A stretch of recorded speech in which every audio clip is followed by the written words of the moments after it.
The one thing that is holding back Africa's growth is government regulations. When do you think a country like Ethiopia, for example, would liberalize the banking sector, the mobile sector? Before I go to your question, I want to respond to some of the points that have been raised. Now, the World Bank says that there is over $90 billion. There's a gap of over $90 billion in investment in infrastructure. There has been very little infrastructure investment in most of Africa for the past 30 years. There was infrastructure investment in the initial period of colonization, and it's very interesting that you are refurbishing the railway system that was built by the Brits before the Prime Minister was born. And then in the initial years of independence. Since 1980s, the gap in infrastructure investment has gone in the wrong direction. Why? Because since the 1980s, the policy has been the private sector does the infrastructure. Now, why do we need infrastructure? What's the point? We need infrastructure primarily because that's an essential input for manufacturing, for exploiting our natural resources, for agriculture, and so on and so forth. Now, in manufacturing, public sector doesn't have much of a say. In agriculture, the public sector does not have much of a say. In mining, same thing. So enabling the private sector through public investment in infrastructure is not something that Africa is going to discover. If it tries to, it will simply be reinventing the wheel. That's what happened everywhere else. Second point I want to make. When I say much of infrastructure investment in Africa, not all, but much, will have to be public, that doesn't exclude, for example, in the case of a railway, implementation of the project will probably be done by some multinational company. The wagons and locomotives will naturally be manufactured by somebody else, another private sector. The management of the railway system itself might be done by a private company.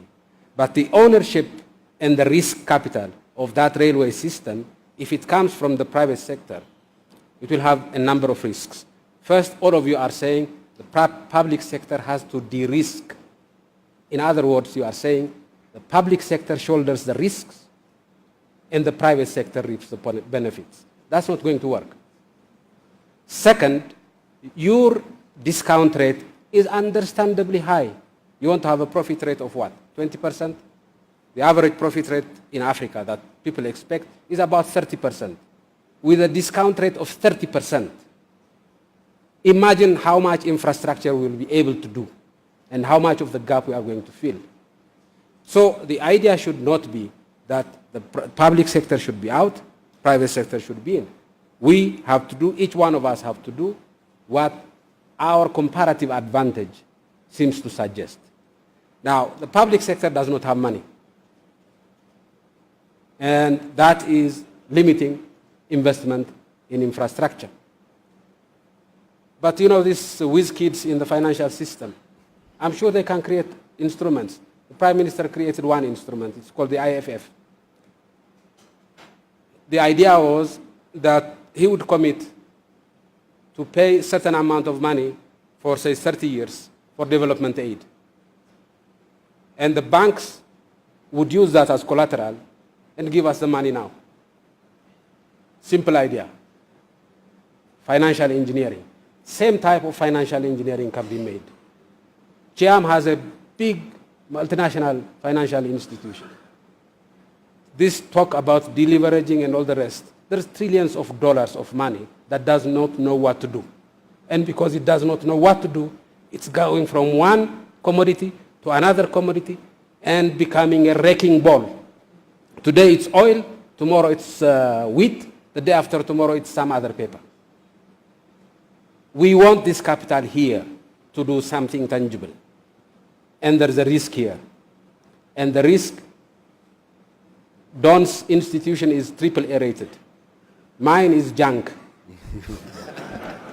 So if Don could raise the money and lend it to me, then I'll have the money to invest. And the private sector can come in implementation, can come in manufacturing, and so on and so forth. Now,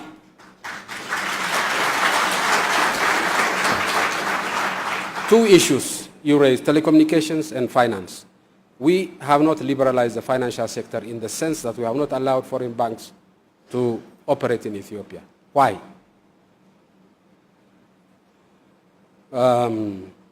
Because these giants, Chiam, manage an economy that's many times bigger than mine. These giants can wreck a giant economy such as that of the United Kingdom. Ours is a flimsy boat. They come in, they use instruments that we cannot control, that in most instances we don't even understand. The best of us don't even understand. How are we going to regulate? How are we going to regulate these people? It's not possible. We don't have the capacity now. So what did we do? We allow the private sector in Ethiopia, which is not that, not infinitely more complex than the public sector, and therefore could easily be monitored and regulated by the public sector. We allow the private banks to operate here, so we have more than 10 private banks here, but not foreign banks. Is this going to be the permanent feature? No. As we grow, as we develop, and as we become more sophisticated in our regulatory capacity, of course we'll liberalize, but not now. And we have lost nothing because of this policy. Telecommunications. Ethiopia, as a country, I think in per capita terms, is investing more in infrastructure than perhaps any other country in Africa, whether it's railways or power or telecommunication. We're doing it by borrowing from banks that are not that good at speculation, mostly Chinese banks. So we have the money, borrowing it, and we want telecommunication in every school, in every village, and we want it cheap, not at 30% discount rate, at 2%, 3% discount rate.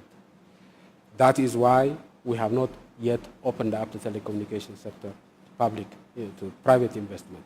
Is that going to be the permanent future? No. Once the market failure there is overcome, we move out. There were times when we owned breweries in this country. Now we are privatizing all of our breweries because that's not our business. The private sector can do it excellent and can do an excellent job. We used to own, and we still own some textiles. The only textile factories we own are the ones that we could not privatize because they're not making profit. But we want to privatize this. So it's not, our policy is not designed to keep the private sector at bay. We know that's a dead end. Without the private sector, there is no development. What our policy is based on is make sure that the public sector plays its role so that we will have Asia-type growth. What do I mean by Asia-type growth? Fast, but not just fast, equitable. Both fast and equitable growth. You cannot have fast and equitable growth without a clear division of labor and partnership between the private sector and the public sector.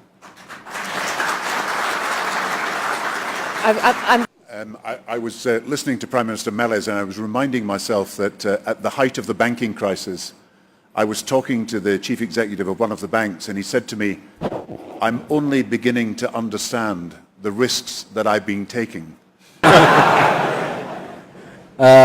And I think that filled me with some despondency and gloom at the time. And Prime Minister Meles is right. The financial sector has not always performed in a way that is in the best interests of individual countries and the world economy.